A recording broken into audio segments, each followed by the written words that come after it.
Thanks for joining us. I'm Alex Bell, and this is To the Point. Right now, we are seeing a large police presence at an apartment complex in the Pocket area of Sacramento. SWAT, crisis negotiators, and Sacramento police officers are in the area of Shoal Court. Florin Road is now closed between Riverside Boulevard and Gloria Drive. And police say they were trying to stop people in a car, and those people may be armed. And we do have a crew on the way to this area, and we will hear from them a little bit later in the show. But first, to our main point tonight. There are a lot of things that the media gets wrong, and one of those is the phrase, the Latino vote. And this racial demographic holds high influence in key races that could change the balance of power in the country as soon as next month. California is home to a quarter of all eligible Latino voters in the U.S., and tonight they tell our Van 2 that journalists and politicians have a lot to learn. Look at him at a Spanish, they think he's Mexican. Not really. He could be from somewhere else, right? Same thing where it goes with American, Asians, you know, they got different cultures. I just don't like when people assume that you're from somewhere where you're really not. Gonzalo Gomez of Sacramento says he's tired of being color-coded. That's what politicians get wrong when campaigning for the so-called Latino vote, Gomez says. Latinos in the U.S. come from all over, Latin America, Central America, and Mexico, with different cultures and life experiences. In short, he says they're not a monolith and shouldn't be treated this way. The Latino vote, the Latino population, is rapidly becoming the largest ethnic plurality in America. Mike Madrid is the co-founder of the Lincoln Project and a Republican political consultant. He says both Republican and Democratic parties are still learning about the intricacies within this racial demographic that makes up 34.5 million eligible voters. That's about 14% of the U.S. electorate in 2022. The main myth about the Latino vote is that in order to talk to Latinos, talking about immigration is the way to capture the vote. It's really never been the case, and it's certainly not now. Top issues for many voters, he says, are the economy and abortion. But a number of campaigns still approach Latino voters with flawed perspectives. With abortion, the old stereotype was that this is a Catholic community, very pro-life. The truth of the matter is that's really never been accurate. While Latino and Hispanic voters are the fastest growing segment of the blue-collar working class and the largest non-white ethnic group of eligible voters in the country, they had the lowest turnout rate in 2020. Madrid says they're the most difficult to reach and to mobilize to vote simply because they're younger. When you're talking about the youth vote, oftentimes you're talking about the Latino vote. The median age for eligible Latino voters is 39. That's 9 years younger than the median age of all voters, according to Pew Research. Polls indicate that neither party put enough resources into reaching Latino voters. For Saul Godino of Sacramento, he says a sense of defeat has kept him from engaging in politics. There was a time when he joined marches to fight for legal pathways to citizenship for undocumented immigrants. We tried and we do that, that si se puede and everything, but I guess no se puede, so it's as a Latino, I can say Mexican, we tried, but nothing happened. He says he understands that each vote counts, but ultimately he feels that lawmakers can't or won't make policies that will benefit his community. Now, Latinos are overrepresented in battleground states that will sway the majority, particularly in Nevada and Arizona. They also make up a large share of voters in several tight races that could decide whether Democrats hold on to the House, including key races in the Central Valley. And I want to go now to your points because I wanted to hear from you. What would make it easier for you to vote? So we asked and we heard from quite a lot of you, actually. So Nancy said, give me really good people to vote for instead of the lesser of two evils. Now, we have been out in the community asking you what matters this election. And really, this is a sentiment that I have heard from just about everyone. People who say that they are definitely voting or even definitely not voting, they just want trustworthy candidates, but that's not what they feel like they're getting. All right, let's go to Ray. He says, make it a national holiday. Now, there have been efforts to make this happen in Washington, D.C., but it's a bit of a heated topic. And with the Senate and a stalemate, I wouldn't count on that anytime soon. Ray, I'm sorry. All right, Jordan says that employers should honor the law that requires employees to get time off during polling hours to vote. California law does require employers to give workers an opportunity to vote, even if working hours are while the polls are open. So if this is not happening at your work, make sure that you reach out to the state's voter hotline. That number is 800-345-VOTE. And if you have any other questions for us, just let us know. You can scan that QR code right there on your screen, or you can also go to abc10.com/politics to see all the other questions that we've answered. And then there's this tonight. Right now, nearly 800 people in Sacramento County do not have their voter information guides. Take a look at your screen right now. These were found dumped in a trash bin in Elk Grove. We spoke with the Sacramento County Elections Office, who emphasizes that no actual ballots were thrown away and that new guides will be mailed this week. Now, you can report any suspicious activity to the USPS law enforcement. Remember, it is a federal crime to tamper with voting documents. All right, we'll be right back with that breaking news of the standoff in Sacramento's Pocket neighborhood, so stay with us.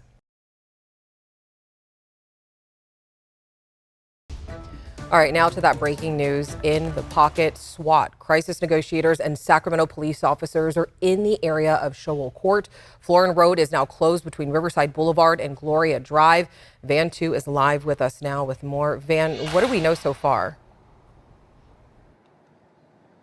Well, Alex, as you mentioned, all of those street closures, this is a large perimeter that police have set up as the Westlake Apartments on Shoal Court is essentially on lockdown. You can see the SWAT team just beyond the tape here, where police say that they were making a traffic stop on a vehicle when the occupants, so several people in this car, fled into the Westlake apartment complex. So officers are now on a search for these people who they believe are armed. The SWAT team is responding, of course, to help here. They have a crisis negotiator here, so it is a very active scene. The entire complex is on lockdown, according to a resident who gave me a call when all of this happened. So again, a very active scene here. It may be an all-night situation we are dealing with, Alex. All right, Van, thank you for the update. We appreciate it. And also more breaking news tonight. East Sacramento is now the scene of Sacramento's latest homicide. Right now, Sacramento police still have parts of the area known as the Fab 40s closed off.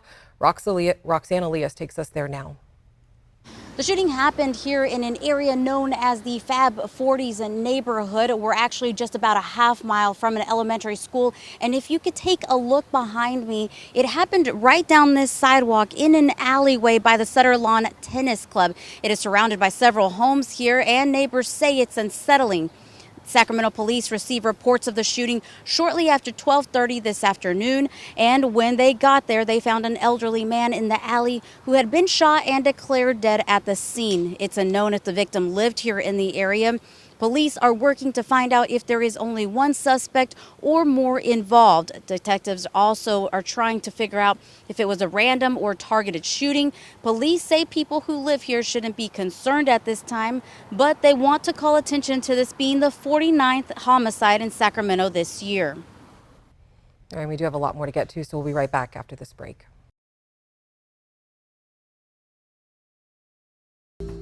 All week long, we've been talking about the risks and the benefits of cryptocurrency. A common question raised, is crypto a threat to the environment?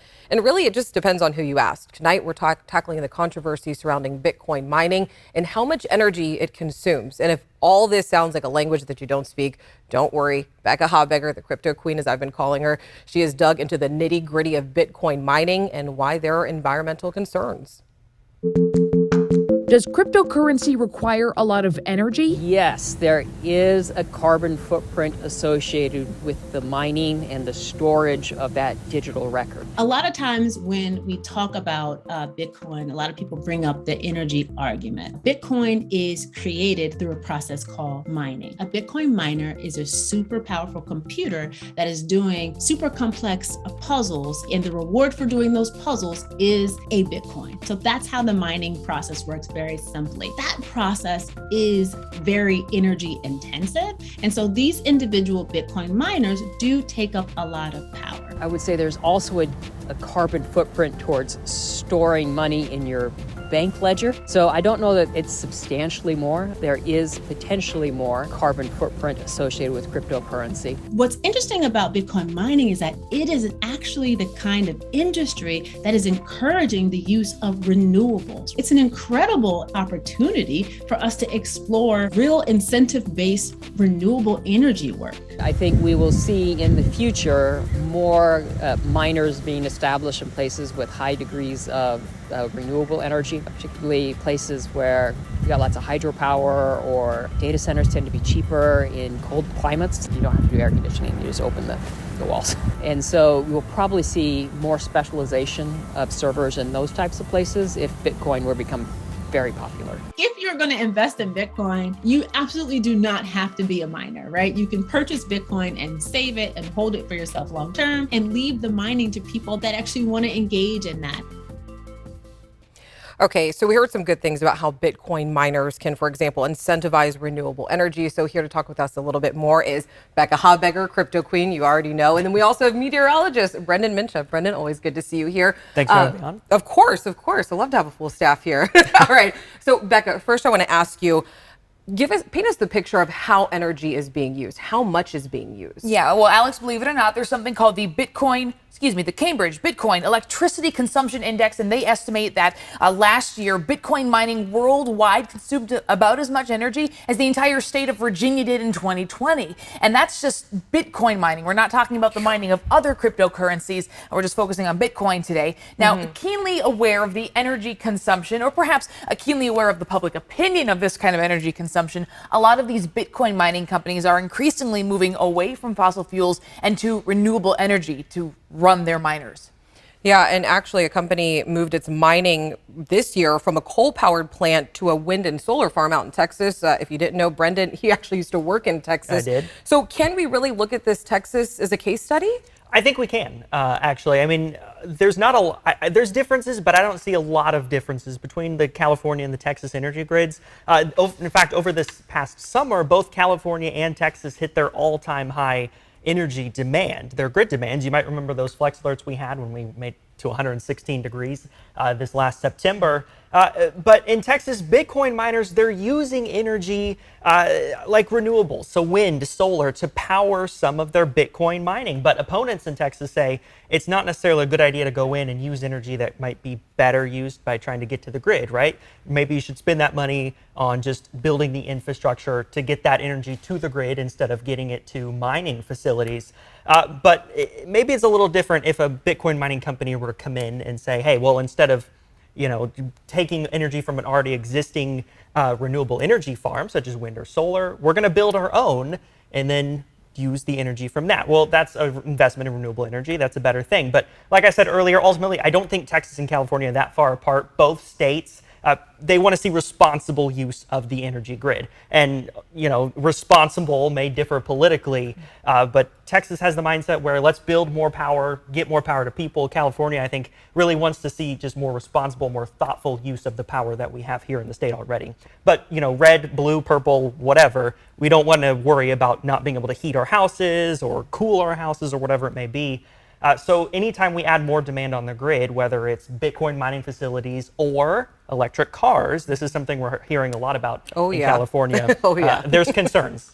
So it's not just about the mining, it's also about the structure of the grid. Can it handle all of this? Can it handle all of it? I think that's something important. And anytime you add demand to a grid, it's questionable, especially with all the investments that we're trying to make, especially here in California, moving to renewable energy. Yeah, and Alex, it's worth noting that Governor Newsom earlier this year signed an executive order paving the way to build a friendlier cryptocurrency business environment for, here in the Golden State. Between Governor Newsom's executive order and, of course, our abundance here in California of renewable energies, we will likely see more conversations in the near future about Bitcoin mining in California. So don't forget that phrase, Bitcoin mining. You heard it from the Crypto Queen. All right, thank you both for being here. I appreciate it. Thanks, man. All right, drop, cover, and hold on. Those are the words that people across our region and the state heard today as part of the Great California Shakeout. It's an annual earthquake drill and chance to remind people that the ground could shake at any moment. So are you prepared if another big one were to hit? Well, here's what you need to know. Up above us, the lights are starting to shake a bit. We don't know what's happening outside the studio at this takes just seconds. Gas leaks, San Francisco burning. They don't know people are hit by flying objects. Well, people, basically, you are on your own tonight. To feel unsteady and unprepared. You can see this building is collapsed. Live picture from the Bay Bridge, which a section of the Bay Bridge has collapsed. Certainly the most major earthquake that many of us have ever felt here in Northern California. Then in 2019, Ridgecrest, California. And it was waves. It wasn't a shock. It was like waves going like this in the middle of the road. People around the town experienced a 6.4 and a 7.1 magnitude earthquake back to back. My high-rise apartment, that little blue truck, or that big blue Ram truck right over there. Their front lawns turned into their bedrooms. The earthquakes made their homes dangerous to live in. We went a long time without having an earthquake in California, one that was measurable. Now we've had one. The good news is that's awakened everyone's senses again. Look, these things happen. We live in earthquake country. Brian May with California's Office of Emergency Services showed us how to put together an emergency kit. Enough bottled water, protein bars are really easy, canned food is really easy, and we always talk about these are $3, the old-fashioned can openers, but they really could save your family's life. Make sure that these are available. It should all fit in a waterproof backpack that you can easily pick up and bring with you. Nowadays, the emergency rations are pretty easily available online. You can go to Amazon. This food has a shelf date of like 15 years. As you move forward, sanitation is going to be an issue if we all have to evacuate our homes for a while. So just a box of these wipes or a jar of these wipes will last for a long time. Normally, you'd be seeing the lights of Oakland and San Francisco. It's pitch black out there. You obviously want a lot of batteries. You're going to need flashlights. Other things to put in your kit: medicine, first aid kits for both pets and adults, glow sticks, and even toilet paper. And the one thing a lot of people don't really think about is if the power's down, that means there's no ATMs, and that means your phone may not work. So enough cash to sustain you, and that's hard for us to keep on hand. Communication will be tough. Have a plan. Know where to meet, who will pick the kids up, and how to get a hold of one another. Even designate an out-of-state family member to check in and act as a clearinghouse for information. And pick a spot that's familiar. It may be a McDonald's on this exit where the whole family knows where that is. FEMA encourages us to have 2 emergency supply kits. One to put at home and smaller portable kits at work, in your car, and other places you spend a lot of time. Other advice around the house: make sure your pantry is stocked with shelf-stable foods like canned goods and dry ingredients like dried milk, pasta, and beans. A way to plan is to have at least 3,000 calories for each adult. Don't forget food for your pets too. This is all to survive 72 hours after an earthquake. What are we going to do? I mean, we've just lived here forever. But ideally, many need to be prepared for more than just 3 days. What we heard from police tonight was the fact that they're telling people pretty much that they're on their own tonight. Think 2 weeks. To keep in mind all the things that they've learned in case of an emergency and a disaster like this. Of another roadway, it looks similar to the apartment. Always stay prepared. And for more tips on how you can prepare your home and what you should put in your emergency kit, head to abc10.com/to-the-point. All right, let's take a look outside at our Gilmore backyard here. Temperatures not too bad. Still pretty warm right now, but soon we'll see those cooler temperatures. Sacramento at 80, and here's a quick check of your 10-day forecast.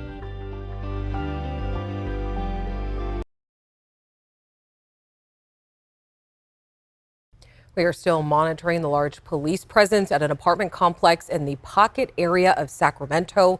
SWAT, crisis negotiators, and Sacramento police officers are in the area of Shoal Court. Florin Road is now closed between Riverside Boulevard and Gloria Drive. And police say they were trying to stop people in a car, and those people may be armed. We do have a crew on scene right now, and of course, we'll have much more coming up tonight at 11. Thank you so much for spending your evening with us. I want to hear what's going on in your world, so make sure you send me an email, or you can always reach out on Instagram, Facebook.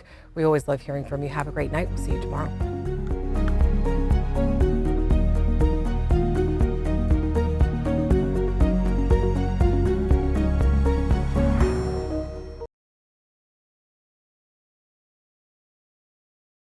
Hey, it's Alex. Just wanted to say thank you so much for watching. I really love hearing from everyone, and I hope that you'll stay in touch. Reach out to me on Facebook at AlexBellTV, or you can email me at tothepoint@abc10.com, or you can even send me a text message at 916-321-3310.